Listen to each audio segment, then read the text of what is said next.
Hey, what's up, everyone? It's the Lemesis, your nemesis, but you can call me Lem. Welcome to Just Another Cheesehead podcast. We haven't done one of these in quite some time. Like I stated in my last podcast, I was going to wait until the season started so that I could actually get out here and give my 2 cents on what's been going on during the off season leading up to the NFL regular season. And this is the moment we're waiting for. So, I titled the name of this podcast, I Don't Believe in Jordan Love, Prove Me Wrong.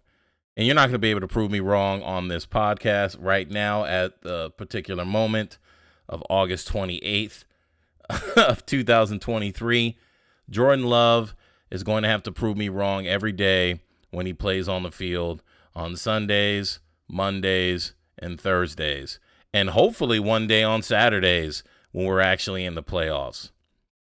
Now, there's a few things I wanted to go over on today's podcast. It might be a little discombobulated. I'll try to keep it as orderly as possible. I have my notes written down here. I'm excited and I'm also disappointed for this season. The reason why I'm excited is because I want to watch some football, right? I'm a Packer fan, diehard Packer fan, shareholder, owner of the Green Bay Packers, but I'm more excited to watch football, period, than necessarily watching the Green Bay Packers.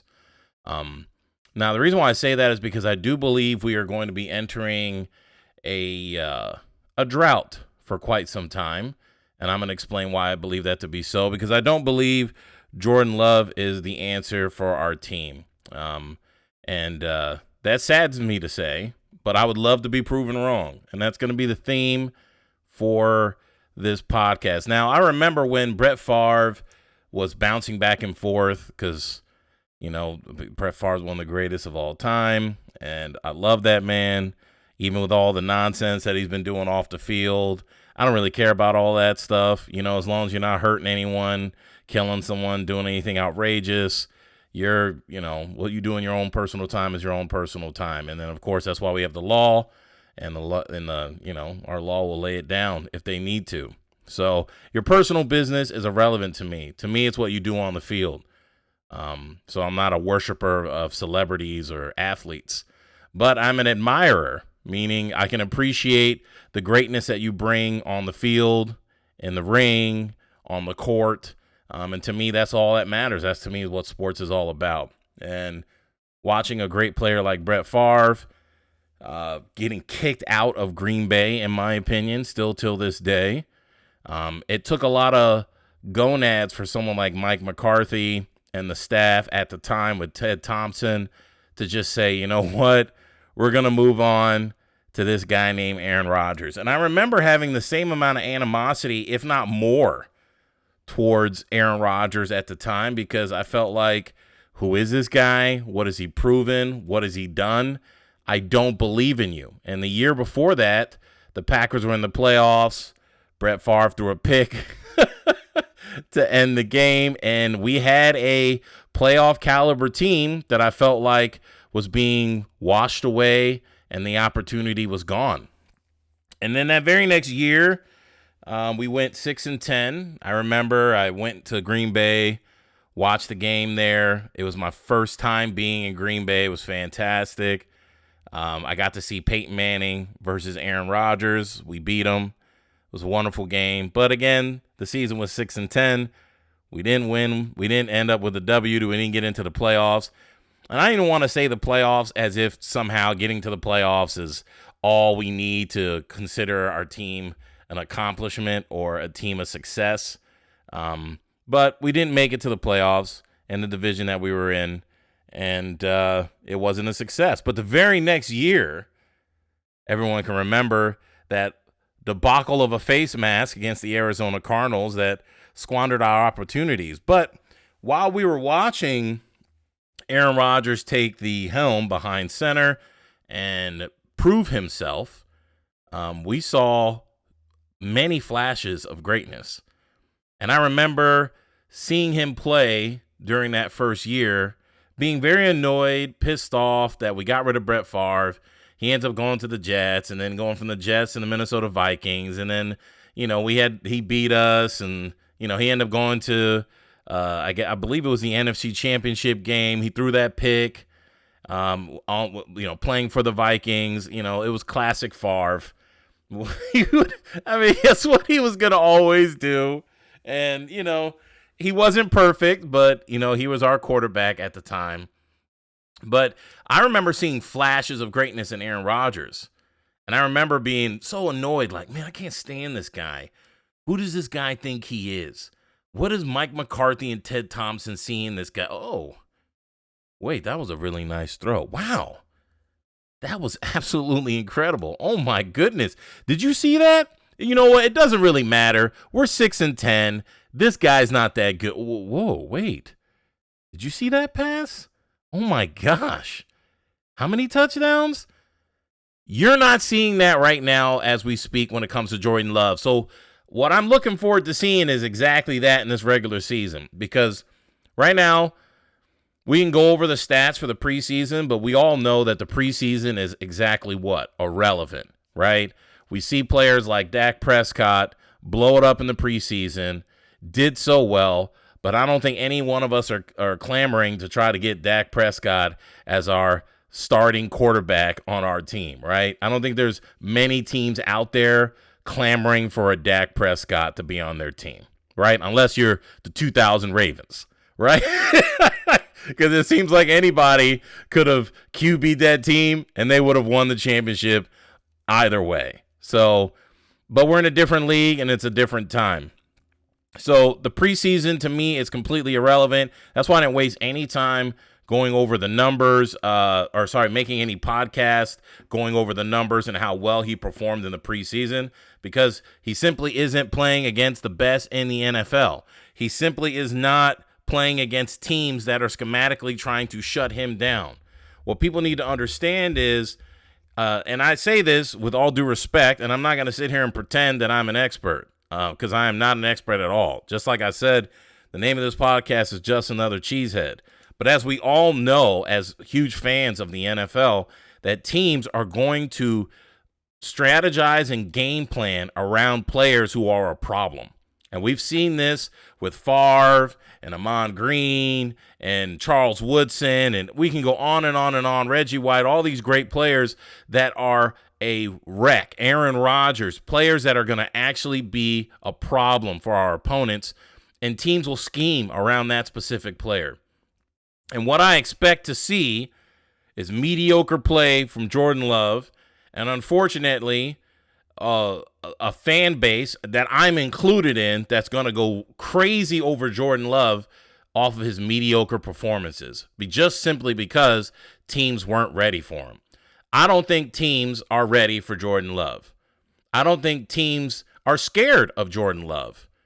And if Jordan Love has any success, that's when we're going to see if Brian Gutekunst and Matt LaFleur made a wise decision in drafting Aaron Rodgers' replacement and getting rid of a decent amount of our veterans and trying to go young and build the team of their own that I think they're arrogantly and foolishly, prematurely kicking Aaron Rodgers out and trying to establish their dominance in the Midwest and the good old Green Bay, Wisconsin.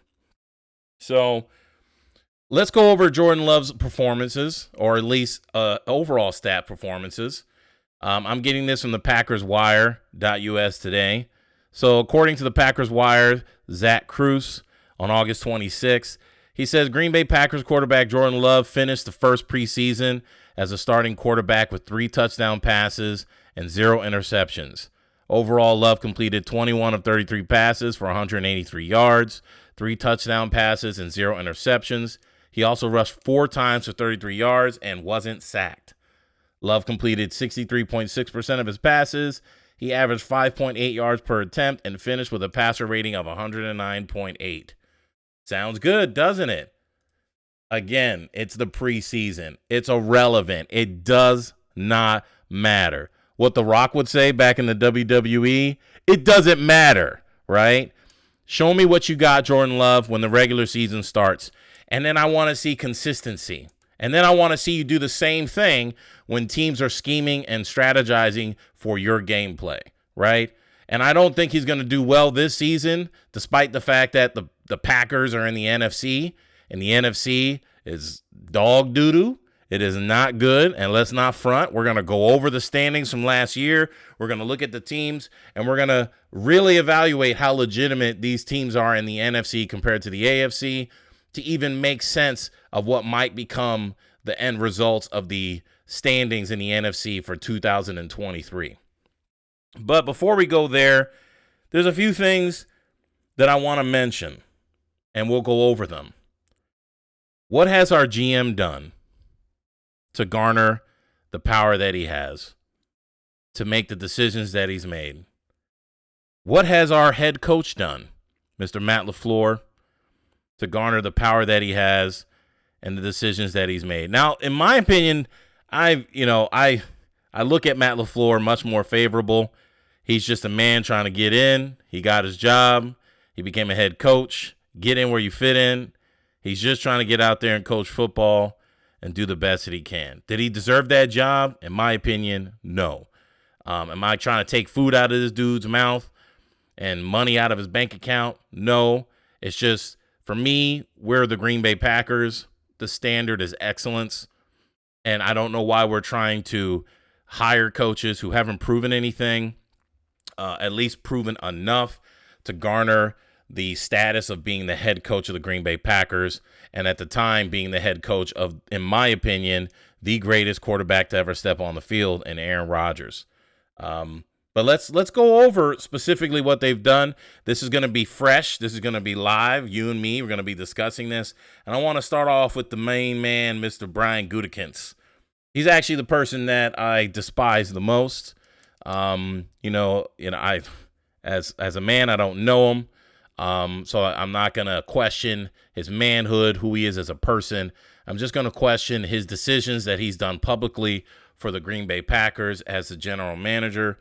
And we're going to go over his biography directly from the Green Bay Packers website, front office roster. So there's a lot of decisions that he's made that I've totally disagreed with.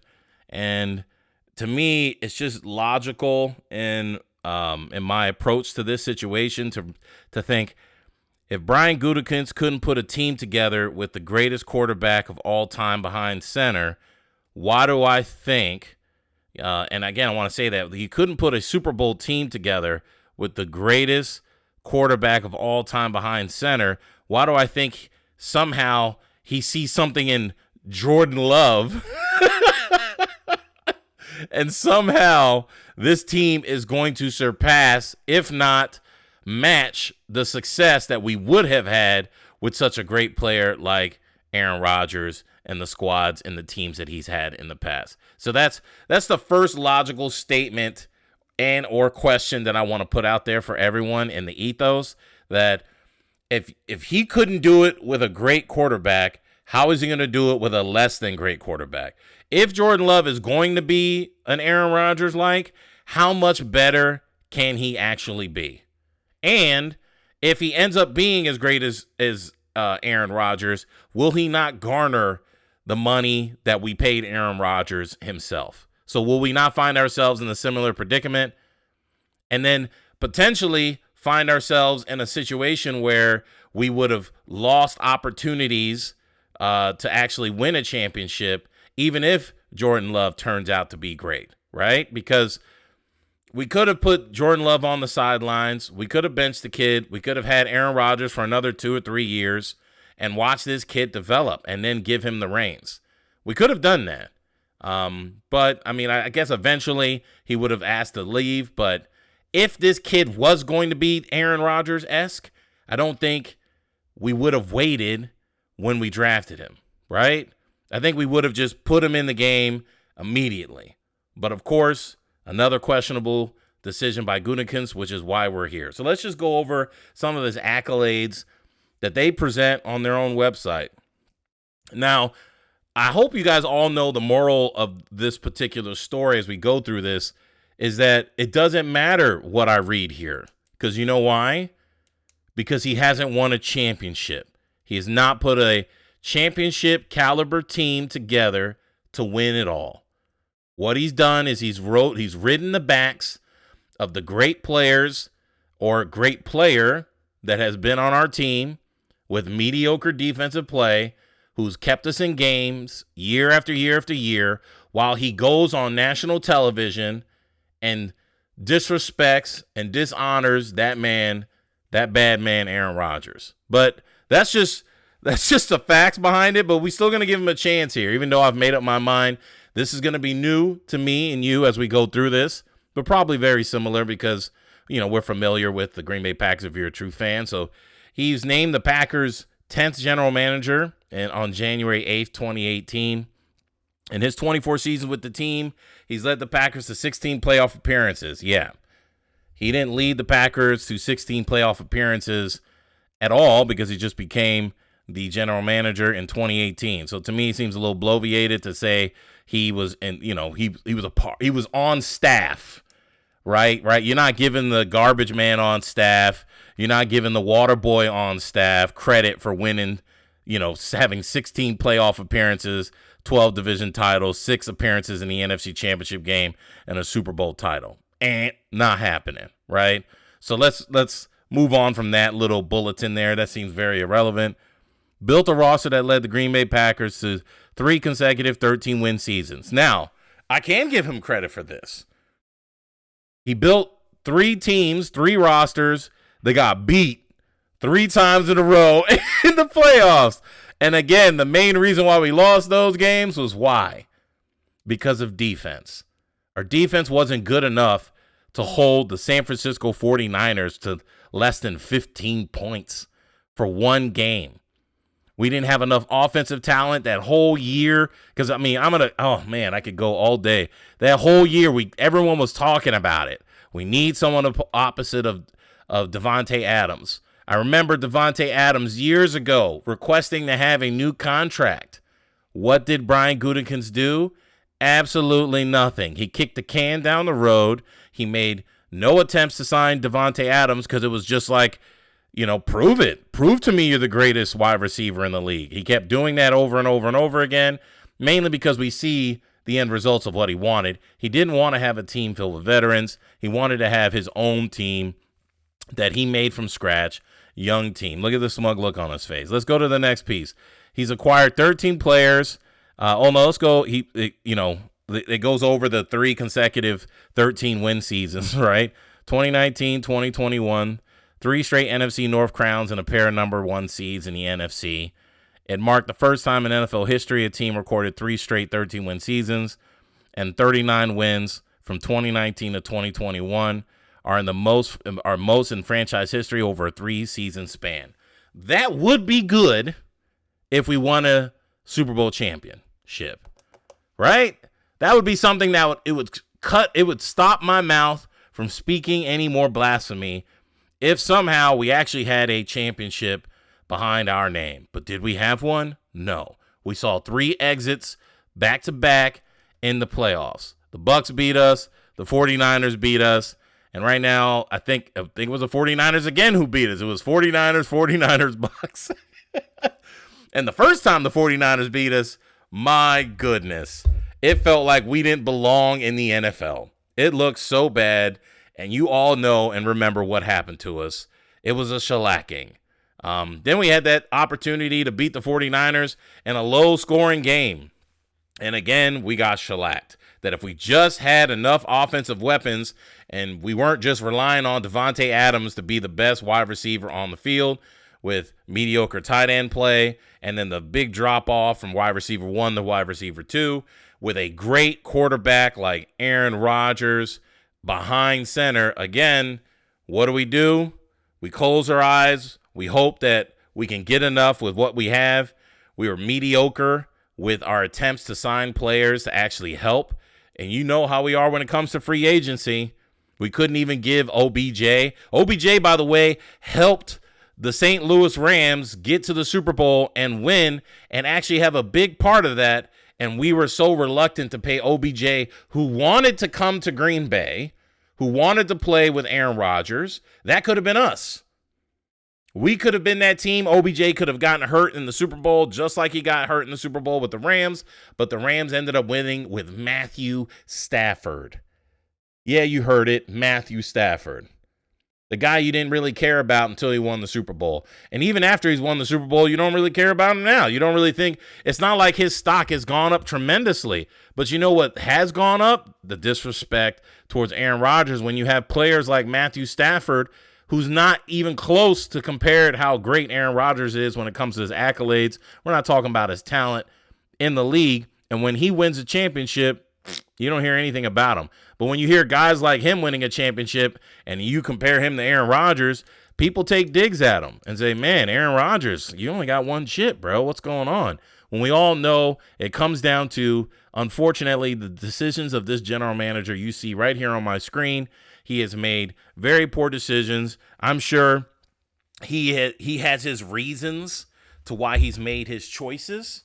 And clearly the proof is in the pudding. Who cares about your reasons? They haven't resulted in success at all. Having 3 back-to-back seasons with 13 wins or more and not resulting, not one of them in a Super Bowl appearance? Okay? Not even an appearance.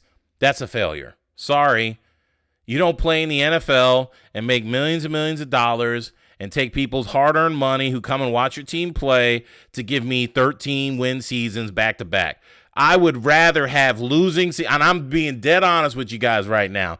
I would rather lose for 10 years in a row and win 1 or 2 Super Bowls and then go back to losing 10 to 15 more years in a row than just having 13-win seasons for the entire existence of the Green Bay Packers and never winning a chip.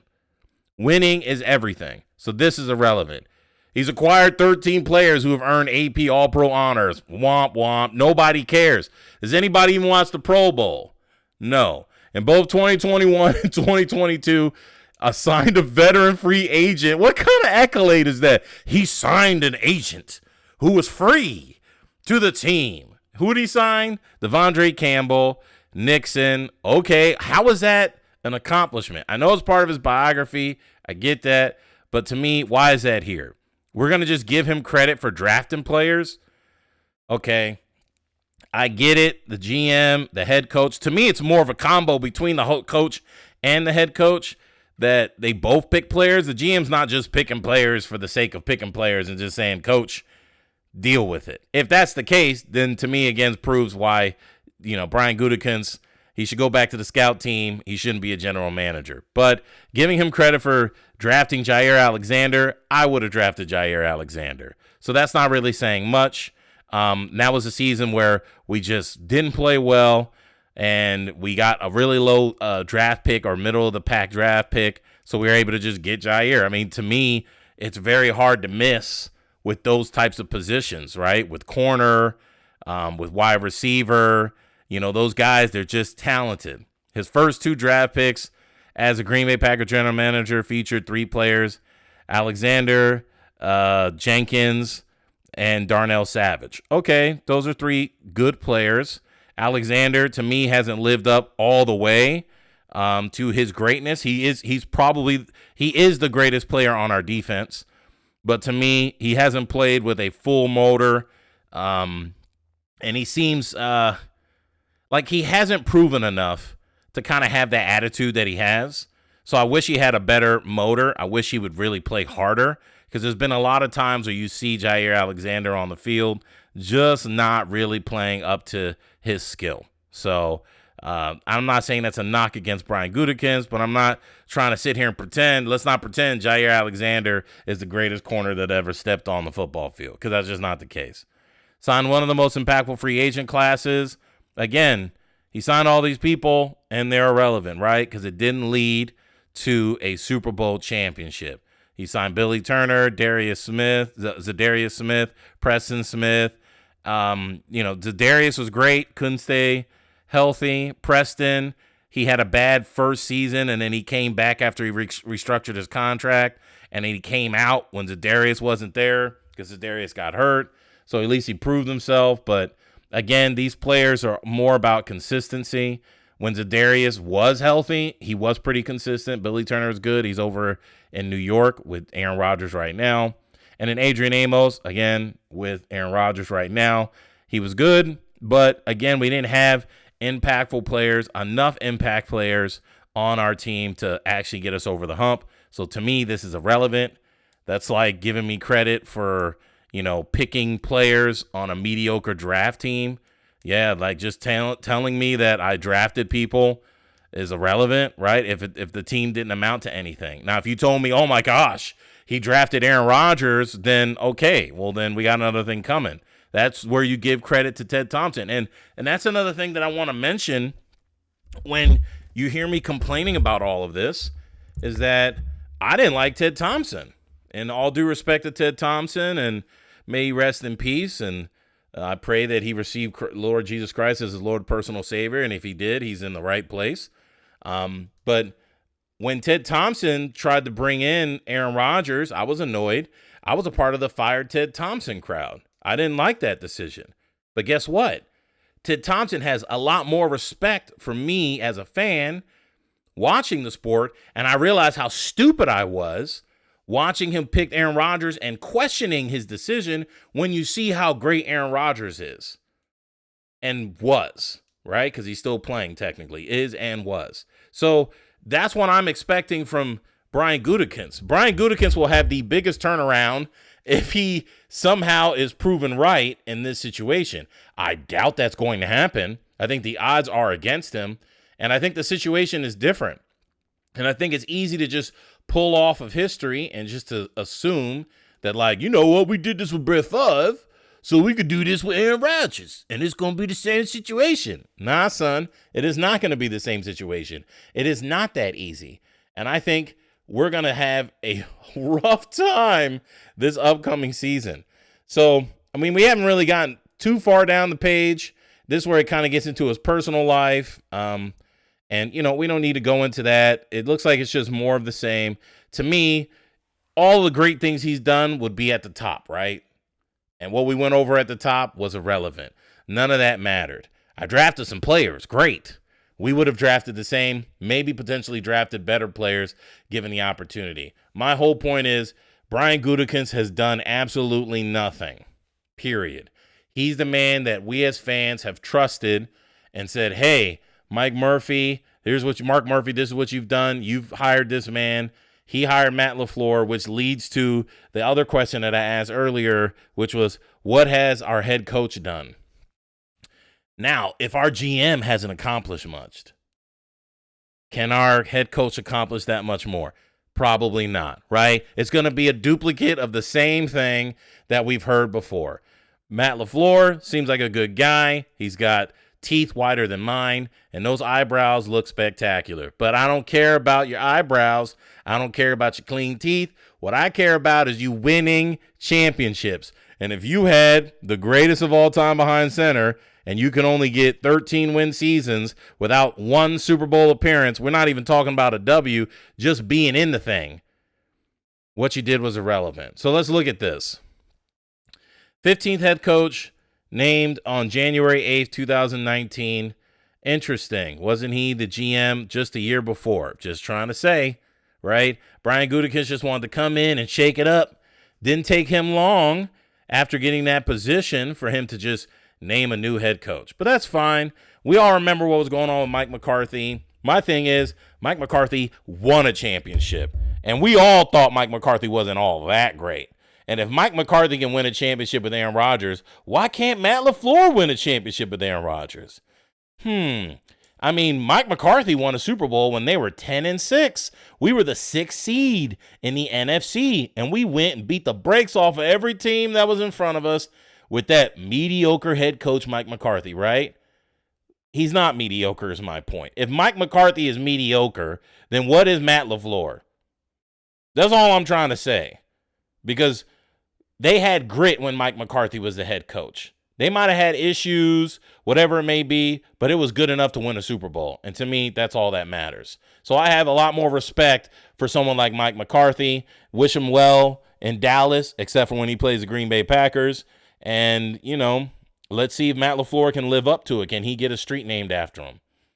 So, again, a bunch of accolades that don't matter. His 47 wins are the second most in NFL history. Who cares? Nobody cares about who has the most wins. They care about who has the most championships. Now, his wins become relevant when he has championships.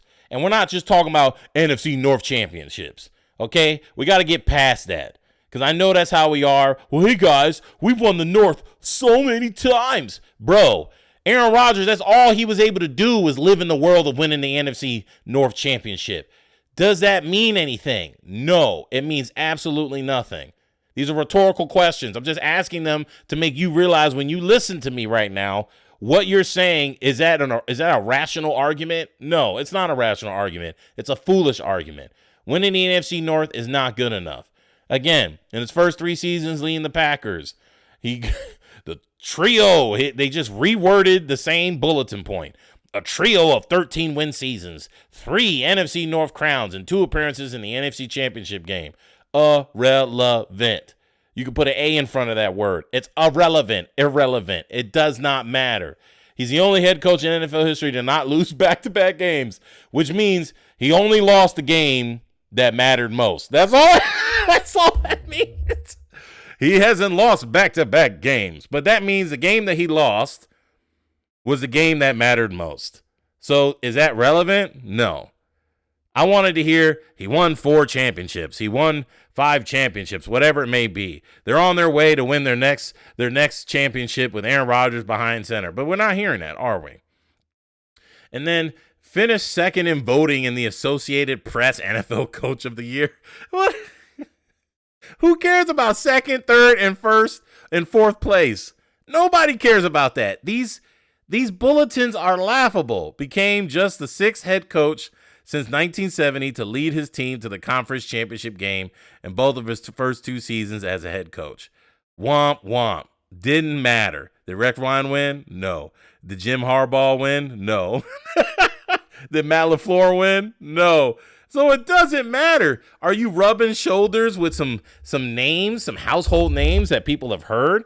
Yeah, you are. But did you win the chip?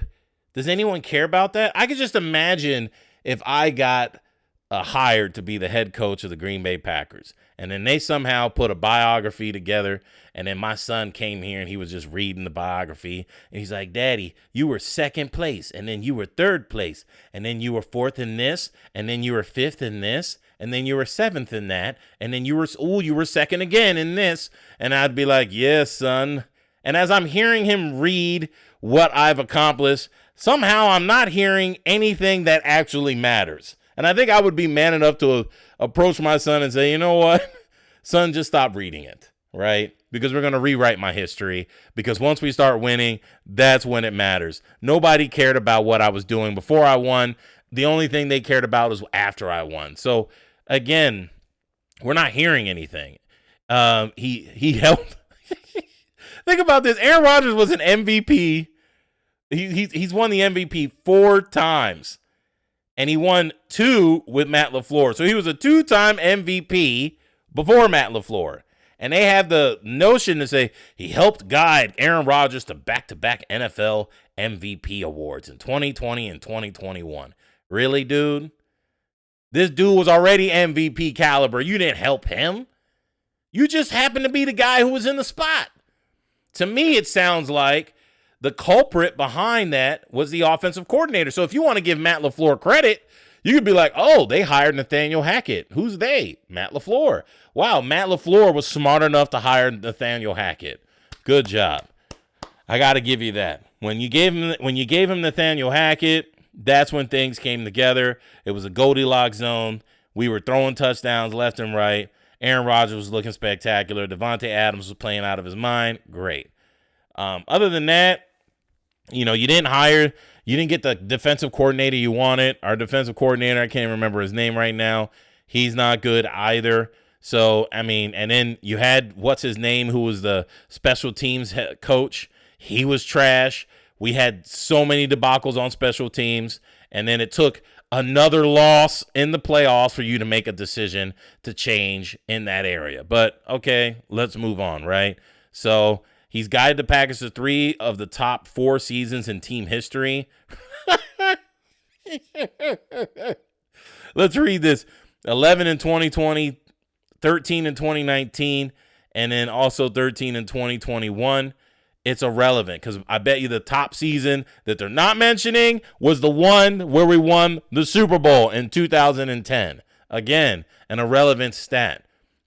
Is entering his 15th season in the NFL in 2023, having also served as an offensive coordinator for 2 seasons, the Los Angeles Rams 2017, the Tennessee Titans 2018, a quarterback's coach for 6 seasons, the Washington Redskins, Atlanta Falcons. Boring. What any of those teams are notable to you? Remember, the Rams didn't win until they got Matthew Stafford. So he was on the Tennessee Titans, the Los Angeles Rams, 2017, 2018, Washington Redskins from 2010 to 2013, Atlanta Falcons 2015 to 16. So you give him that one when he had Matt LaFleur, and I think they meant not Matt LaFleur, Matt Ryan, and they mention that. Look lower. It says he tutored Matt Ryan. Last time I checked, Matt Ryan was a beast before Matt LaFleur showed up. Matt Ryan, who led the league with 117 passer rating in 2016, the 7th highest in the season in NFL history, on his way being the NFL most valuable player and offensive player of the year. That's not because Matt LaFleur was some like quarterback whisperer and helped Matt Ryan turn around. Matt Ryan was, I don't want to say great. That's why I hesitated. I don't want to use the G word. But Matt Ryan was pretty good before Matt LaFleur decided to ever play or help on the staff. Because I think it was with Schottenheimer. That's where the whole Schottenheimer tree started from, right?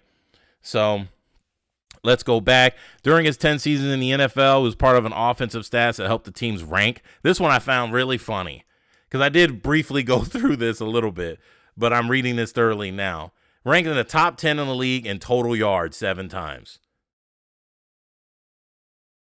Who cares? Like, it didn't say their teams were ranked in the top 10 for the most touchdowns. He said total yards 7 times. Was on a staff that helped his offensive finish in the top 5 in league and scoring 3 times. Okay, I'll give you that, but he was on staff, right? I could have been on staff if I was just giving water out. Like, and highlighted by number 1 rankings in 2016 with the Falcons and 2017 with the Rams. Okay, so again, we don't have to go through little by little here. We can clearly see they haven't done anything. That answers those first 2 questions that I asked probably about 30 minutes ago. What has our GM done? Nothing. What has our head coach done? Nothing. Now, you know the name of this podcast episode. I don't believe in Jordan Love. Prove me wrong. He's going to have to do that on the field because this head coach and this general manager have not proven that they can build a caliber team and or have a great defense out on the field to really garner any real attention. Now, I want to go to our schedule and I want to look at our standings as we go through this because technically out of all the seasons that Jordan Love is going to have at this particular moment, this might be the season where he can at least look decent, right? Because the teams we're playing against, I don't think are really all that good. So let me pull up the standings over here on my left so that I can kind of go over it, the regular season on my right. So as we all know, we're playing the Bears, and the Bears are trash. They haven't been good since the late 80s and that one fluke year with the Super Bears with Rex Grossman, and they got beat anyway. But we're playing the Bears September 10th, 3:25 p.m. Central Time. The Bears last year won a total of 3 games with 14 losses. I mean, if we lose against the Bears, let's assume Justin Fields plays better. Still, even so, we lose against the Bears. Wow, Jordan Love is really not good. Like we know he's not good, right? You can't get us a dub against that team, man. A team that Aaron Rodgers owned regularly. Even when he got injured and was taken out of the game, he still beat y'all cats. Oh my goodness. So that should be a W. So we're gonna let's write these down so I don't forget, right? We're gonna put W's and then L's because I forget how many games we have now. I think it's 17. So we got 1 W for the Chicago Bears. We should beat them. Atlanta Falcons, again, we should beat the Atlanta Falcons. The Falcons finished last place in the NFC South last year. They were 7-10. We should beat them. Let's move on. The New Orleans Saints, they actually had a squad. I mean, their defense was legitimate. They just didn't have quarterback play. They just had Jameis Winston, and they finished 7-10. Now, can you say they were just as bad as the Atlanta Falcons, even though they had the same record? In my opinion, no. So I would still give respect to the New Orleans Saints. So I think that's an L for us. Now, surprisingly, everyone keeps forgetting last year Aaron Rodgers was injured, right? He had a broken thumb. So, when we knock him and we dog him on how well he performed, we keep forgetting this guy went out there and toughed it with a broken thumb on his throwing hand. But anyway, the Detroit Lions beat the brakes off of us in that final game. When I say beat the brakes, yeah, it wasn't a blowout, but for us to have our playoffs lives on the line, and I'm pretty sure the Detroit Lions were out of the playoffs, whether they won or lost. Yeah, whether they won or lost, they were out. We were in if we were to win, and we just put out a stinker. So I tend to think we lose again against the Detroit Lions. I do think we need to realize that, teams aren't afraid of us anymore. Who are they to fear? So unless Jordan Love comes out as the second coming of Aaron Rodgers, I don't see, why, teams like Detroit can't beat us again. When they beat us with Aaron, right? Again, Aaron was hurt, but it's a whole team effort, right? Our team just didn't perform well in that game. It just seemed like it was literally a microcosm of the entire season, starting from that drop pass from Christian Watson in the first play against the Minnesota Vikings on offense on our team to the end of the season, where it's just like we weren't consistent. Now, you have the Los Angeles Raiders. They have Jimmy Garoppolo, so they lose Derek Carr. They do have Devontae Adams. It is at Las Vegas. And Las Vegas, they finished 6-11. We should be able to win that. I'm going to give them a W there. Then we have a week 6 bye, and then we play the Denver Broncos at Denver. We take an L there. So right now, if we're being fair, Jordan Love starting off 3-3 looks pretty good, right? You could be like, well, he's not doing bad. But I tend to think we lose definitely against the Denver Broncos. Then this is where a lot of L's are going to come in. So the Minnesota Vikings on October 29th. Again, when we looked at teams like this with confidence that we could beat them, it was because we knew Aaron Rodgers was going to carry us. We knew we could rely on him giving us 2 to maybe 3 touchdowns in that game, and we just hope the defense makes a play, right? Now we don't have that anymore, and Minnesota is good, right? Minnesota last year, again, they don't have enough to win it all, but in my opinion, Minnesota's good enough to win the NFC North. So they won 13 games last season. I tend to think Minnesota beats us twice this year. It's not even close. So it comes first time, week 8, we lose. Now we have a losing record. Then we play the Los Angeles Rams. We lose that game as well. And then we come to week 10. It don't matter where we play Los Angeles. They're going to beat us. Pittsburgh Steelers. I think the Pittsburgh Steelers are low-key legitimate. And it's in Pittsburgh. I don't think we go into Pittsburgh and we win that game. I think we lose again against the Pittsburgh Steelers. And then we come to the Los Angeles Chargers. I think we lose again. Again, it does not matter. We have Justin Herbert on the other side of that football. He's turning into a star, it looks like. So I think we take another L against the Los Angeles Chargers. The Detroit Lions, I think they're on a roll. I think they're doing decent. The NFC's trash. So I see us, unfortunately, you guessed it, taking another L against the Detroit Lions. Then we have Kansas City Chiefs and Patrick Mahomes. Should I say any more? No. We take another L. Notice we've only won 3 games so far this season. I think we have the New York Giants coming up in week 14. I can see us squeaking out a victory against the New York Giants in New York after losing so many games. I can see I can see things clicking because these guys are still young. And that's what I think is going to be the narrative all season long, is that fans, not me, fans who aren't really, I don't want to be insulting, but there's no other way of saying it. But fans who aren't really wise are just going to keep making excuses. And, it seems like most Packer fans are kind of like that, what do you call it? They're like company men. It's always that annoying person at your job who's just always making excuses for the terrible office that you have, like the managers you have. Your supervisors suck.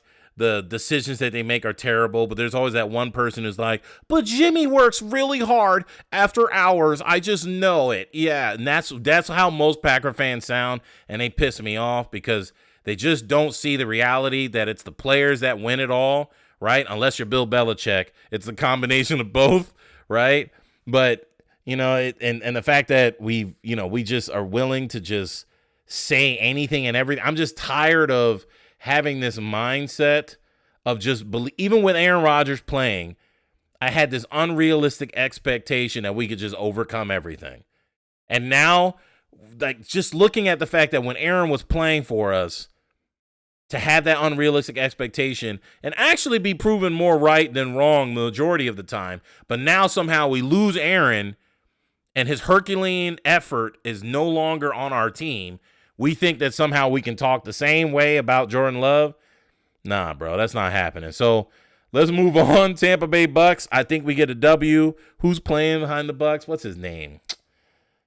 That dude from the Cleveland Browns. He's trash anyway.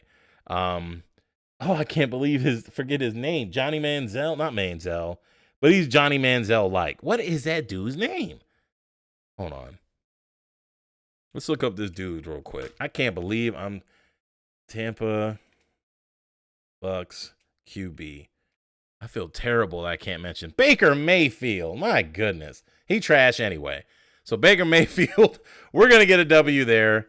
And then we got the Carolina Panthers. I say we can squeak out a W there as well against the Carolina Panthers. And then I say we take another L against the Minnesota Vikings.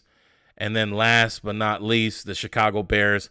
I do think we end on a promising note and we get a W against the Chicago Bears at the end of the season, which at this point I guess is to be determined. So 1, 2, 3, 4, 5. 6, 7. That's 7 wins. And 1, 2, 3, 4, 5, 6, 7, 8, 9, 10. That's 10 losses.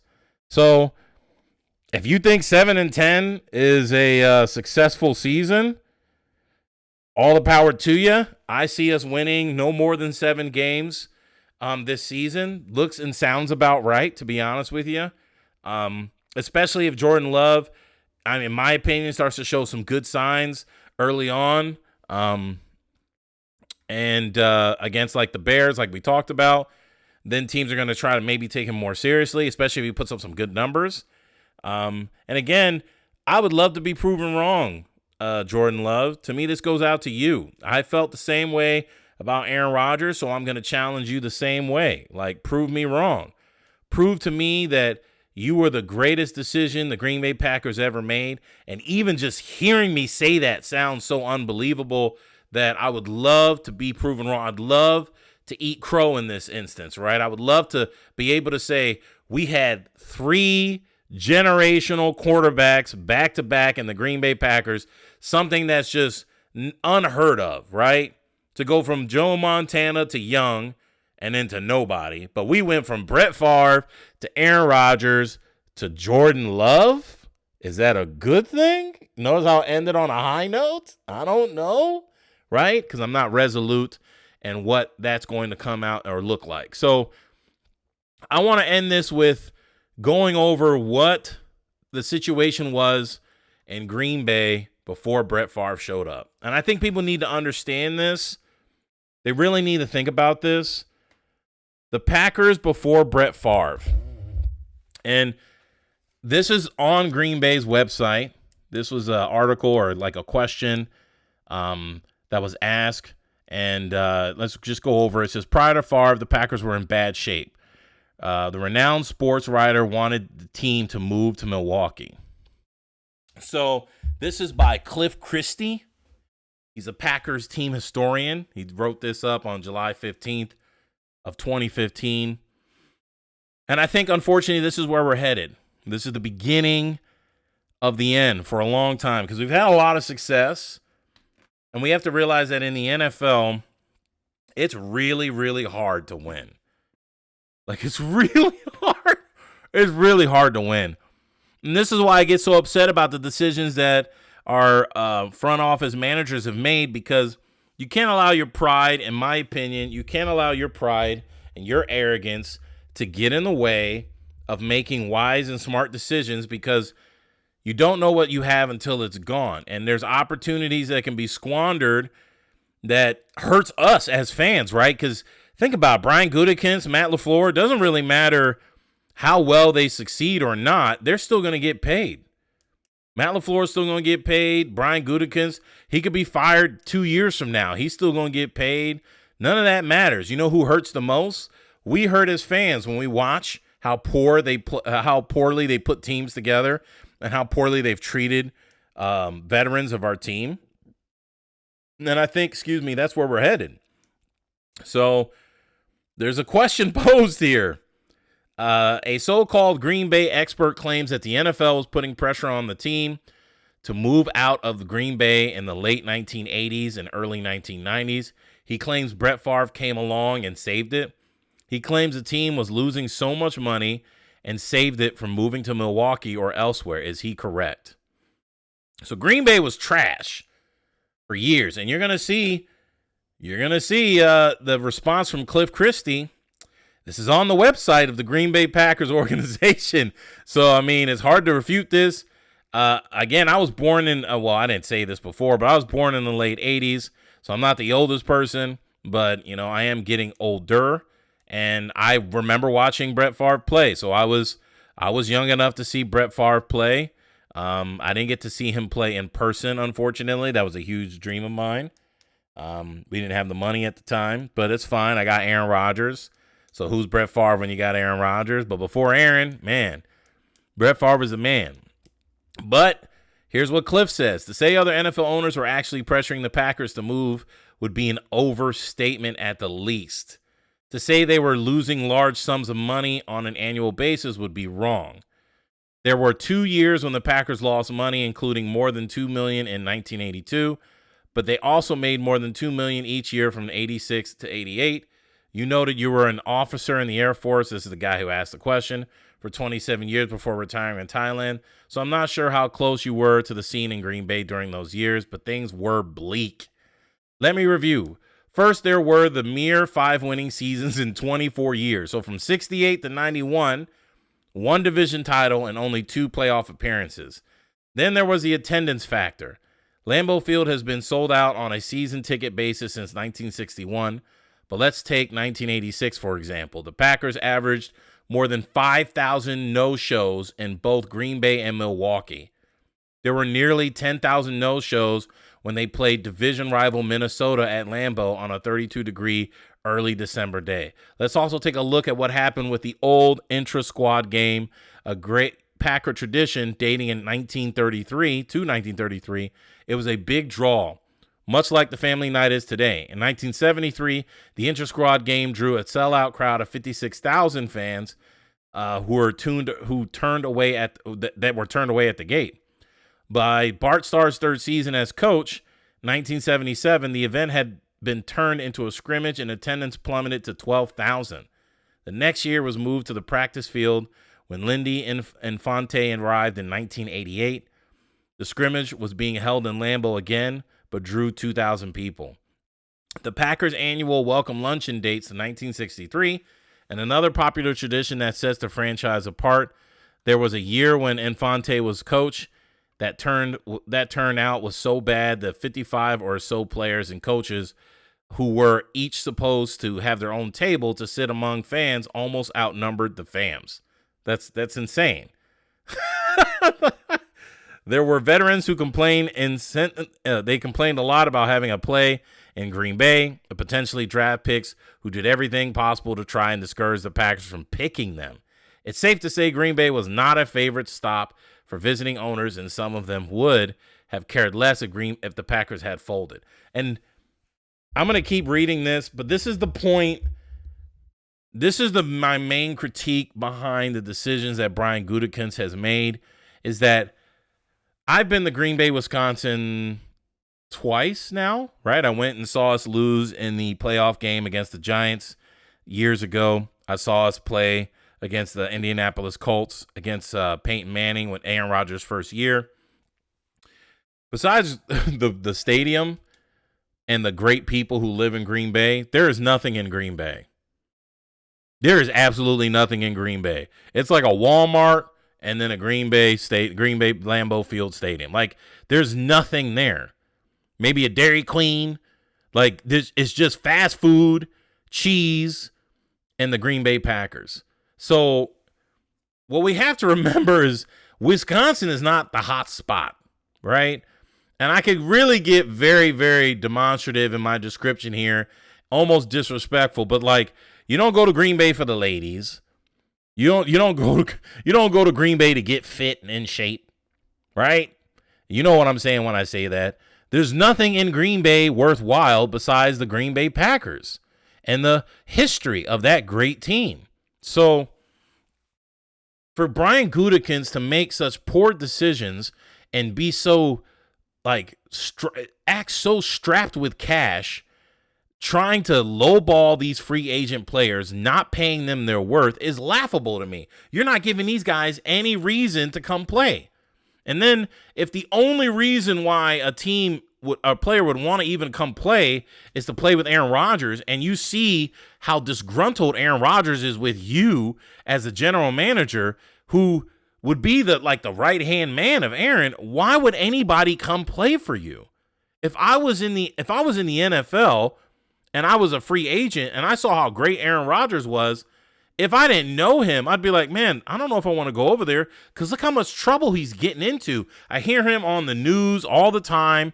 His GM is throwing him underneath the bus. They're playing these childish games. We call Aaron a diva, but this dude, I know more about Green Bay's general manager than any other general manager in the NFL because this dude's always talking.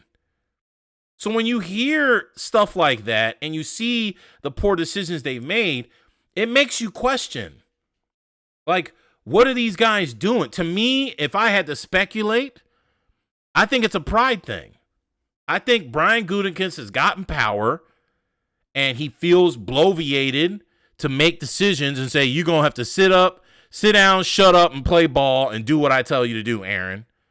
And I just find that stupid because you're not Bill Belichick. You're not this great coach or this great GM. You didn't put together the Golden State Warriors. You didn't put together the 85 Bears. You didn't put together the 2010 Packers, right? You just put together a team that was good enough to win 13 games back to back, but do absolutely nothing. That's not something that I'm going to want to hire you for, right? If I own a team and I'm like looking for a GM, I'm not going, wow, let's get Brian Gutekunst, who had a disgruntled Aaron Rodgers, who he couldn't stand, who Aaron Rodgers wanted to get fired, and his teams weren't good enough to actually make a Super Bowl appearance with the greatest quarterback of all time. And let's not even front, guys. If the Jets, barring any injury, go and win the Super Bowl or even make it to the Super Bowl, that is such a big strike against Brian Gutekunst and Matt LaFleur. They better hope they don't win. Hope with everything you got, Brian Gutekunst and Matt LaFleur. Hope Aaron Rodgers doesn't win over there big and over with the Jets. Just hope. It's not looking. I'll say this. It's not in the Jets' favor to win because there's so many loaded teams over there. This is very opposite of what Tom Brady did. Tom Brady came to the weaker NFC, and he just said, man, all I got is Aaron Rodgers in the way, and I can beat Aaron, right? Because that defense is going to give up. You know, the defense the Bucs had was outstanding. You know, Jair Alexander caught 3 picks off of Tom Brady, and their defense was so good, they still beat us in Green Bay. I mean, It was outrageous. And all I'm saying is, if you look at this, Green Bay was nothing before Brett Favre. For a long time. We're not talking about, Vince Lombardi and Curly Lambeau. We're just talking about after all of those greats, when Bart Starr was gone, for all those years, we were trash. Brett Favre came. Do you guys understand that potentially that's exactly where we're headed right now? I need you guys to understand that. Like, stop your nonsense being ultra positive for no absolute reason. You have no reason to be positive, especially knowing it's not like Aaron Rodgers was Mark Sanchez, right? Aaron Rodgers he is a Hall of Fame quarterback. Brett Favre was a Hall of Fame quarterback. Now we're going to really see how good everybody else on the team was. How good were they actually? I don't think they were that good. So we'll see. Again, I hope you prove me wrong, but I doubt you will. I see a 7-win season coming with 10 losses. And if that's the case, I don't see us doing any better. Now, you can make the argument Aaron Rodgers was 6-10, so that's similar. No, it's not. Because we saw signs, we saw flashes. But I'm going to be just as pessimistic as I was towards Aaron as I am right now towards Jordan Love. And again, I'm just another cheesehead. I'm the Lemesis, your nemesis, but you can call me Lem. This is my take. This is what I believe is the case. I'd love for Jordan Love to prove me wrong. I'll take those lumps. But today's August 28th. The NFL season's right around the corner. I doubt he's going to prove me wrong. But we will see. I know some of you might be listening to this and say, you don't sound like a Packer fan. Well, I think if you believe that, then you're not a Packer fan. I'm not going to sit here and blindly just praise my team despite what we do. Right? What makes us great is when we can look at our team and be honest and say it like it is. If we're not playing well, we're not playing well. If we're not drafting well, we're not drafting well. If our decisions are questionable, we call out our decisions. We're not here to be blind, cult-like followers.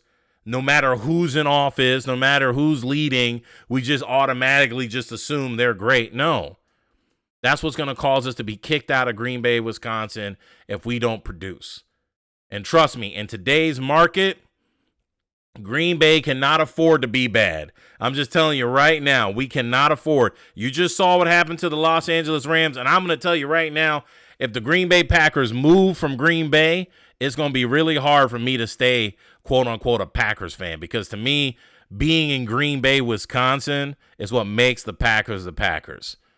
And if we were to move from Green Bay because the market got so terrible and fans stopped going to the game, and we become the Los Angeles or the St. Louis Packers, oh man, that's gut-wrenching to even think that.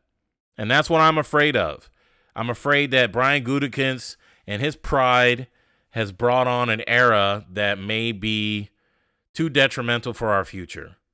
But we have to hope that these players go out there and they play hard, and we can get some W's, and hopefully we win more than 7 games on average. But I know winning 7 games each season is not good enough. There won't be high expectations from Jordan Love this season because it'll be his rookie year, right, so to speak. He's been in the league for a few years, but it'll be his first rookie year starting. We also got to think about this too. Jordan Love might be good, but can he stay healthy? There's just so many factors that go against him and his success that I don't think we really understand when we say what we say, how we bloviate about players a certain way. That, I mean, to get Brett Favre, and remember how injured Brett Favre would play regularly. This guy had so many consecutive games playing with an injury, and he was an Iron Man. And then we still got Aaron Rodgers. I mean, he had that one year where he got his collarbone broken, and he played through a lot of injuries as well. He wasn't quite the Iron Man like like Favre was, but man, just to think, just that alone, right? We don't even know if Jordan Love gets hit, if he'll fold up. It's just so many things that are factors in a player becoming as great as Aaron Rodgers and Brett Favre and Patrick Mahomes and Tom Brady. To me, it's not good enough to just get a Mark Sanchez. It's not good enough to get a Dak Prescott. It's not good enough to get a Matt Ryan. If he becomes Matt Ryan, if he becomes, I don't want to say Drew Brees, 'cause I like Drew Brees.